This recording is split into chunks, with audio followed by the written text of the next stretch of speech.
I've always been a very, very competitive person. And in my fighting career, I've been doing martial arts for 2/3 of my life. I've always found that setting a goal and then putting effort into it was the way to achieve it. Well, having an intention and moving toward it is the greatest satisfaction in life. And maybe that's what you're talking about. And when you're satisfied, all providence moves too. That is the process. So it's nice that what felt best to you is exactly what we've been teaching and what works. And what were your first words? I've always been a selfish person, which means I've been listening to my guidance about my alignment with Source. Don't you love knowing that that's been what you've been doing? Yeah, I just got a little goosebumps. Yeah. Okay. Did you all follow that? That was important.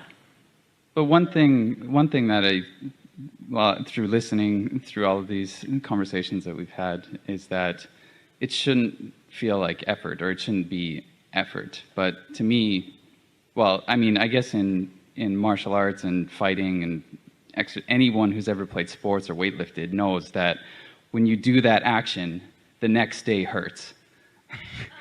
It physically hurts.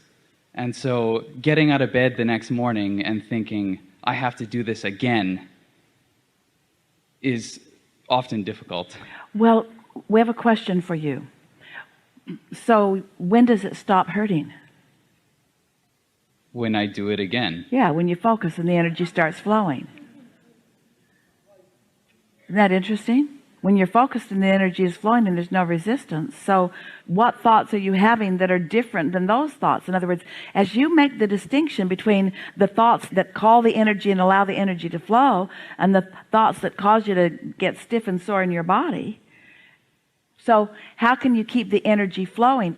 So do you think, this is a good conversation to have, so do you think that the desire to prevail in the competition, the desire for success, calls more energy than going to bed? It does for me. So in which case are you more focused?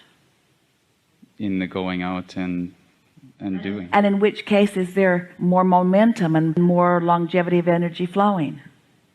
When I'm in the action of doing. So do you think it's possible that you could keep energy flowing on a different subject? In other words, you're not wanting to win a tournament while you're sleeping, but is there something that you might think to keep the energy flowing other than I'm going to wake up sore tomorrow? Because that's actually what you're doing. You're thinking the positive thoughts about the tournament and the negative thoughts about the way your body's going to feel tomorrow.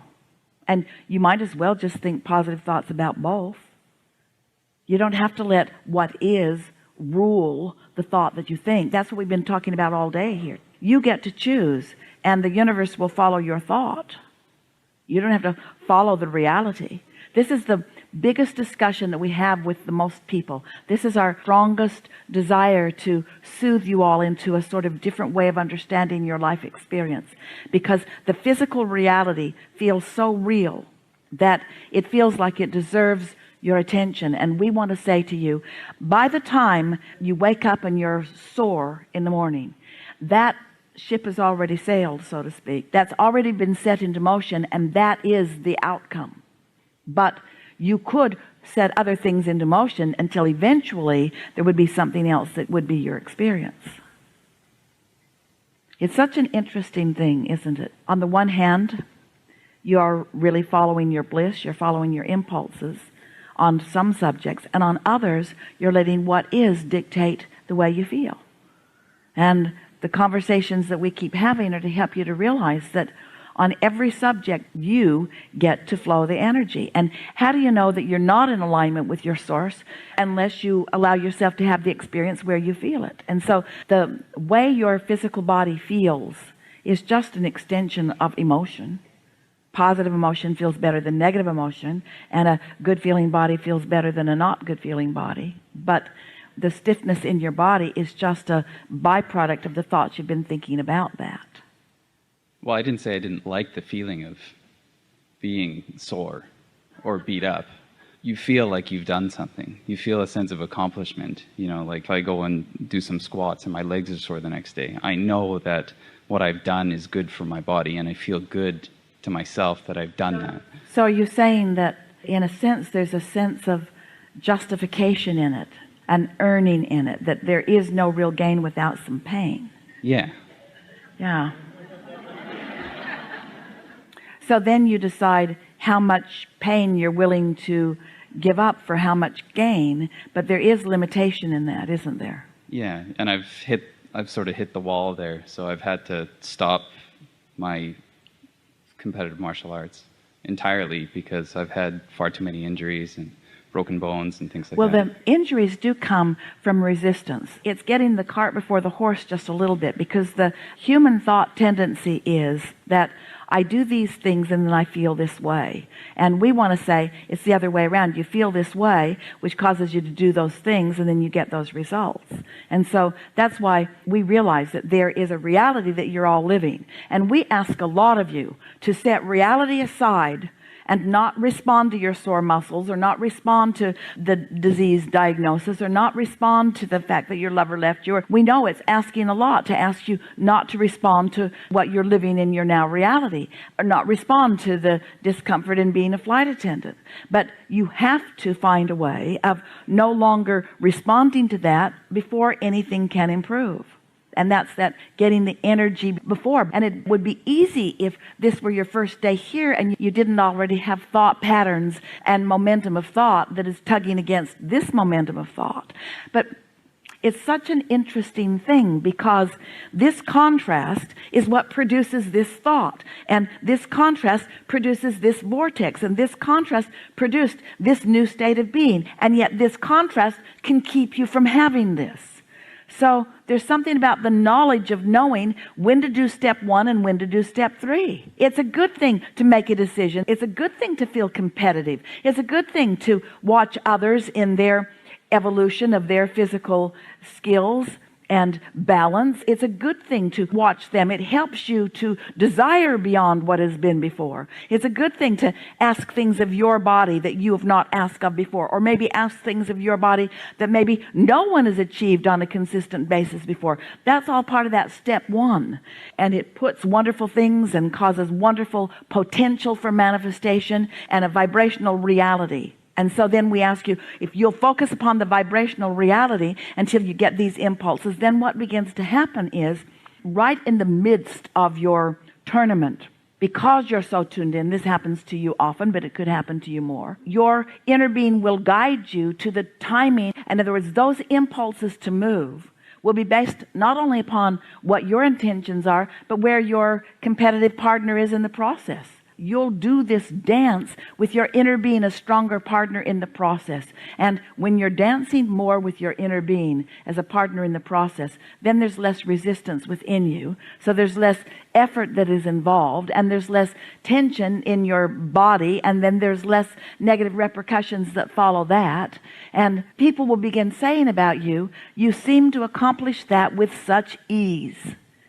And your response, you might not want to say it out loud because they may or may not be ready to hear it, but your response is, I'm utilizing the energy that creates worlds to my leveraged advantage, which doesn't just mean strength, it means timing. And by timing, we don't just mean timing apart from anybody else that you're involved with. It has everything to do with everybody else that you're involved with. Your inner being knows things about your partner that you may be sensing to some degree, but the more you're in tune with your inner being, the more you'll be sensing what's really going on.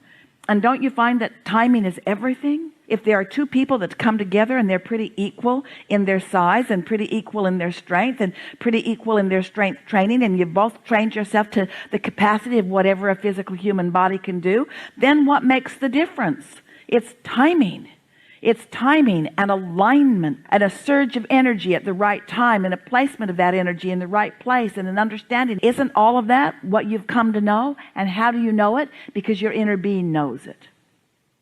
And when you don't know it, then there's some resistance. When you're involved in the process of that, do you ever find yourself second guessing yourself, or do you feel pretty sure about what you're doing?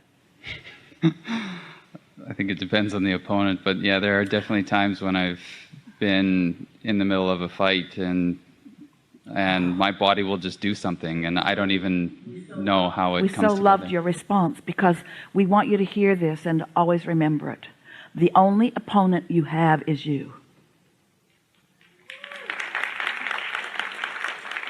Your thought about the other one causes you to oppose yourself. Nothing else matters because it's all about energy. And if there's someone who knows this, and often they are, and there's someone tuned in, tapped in, turned on, and they're following impulses, and the two of you get together, it is the match of the century. It is a dance that makes jaws drop. It is a beautiful thing to behold.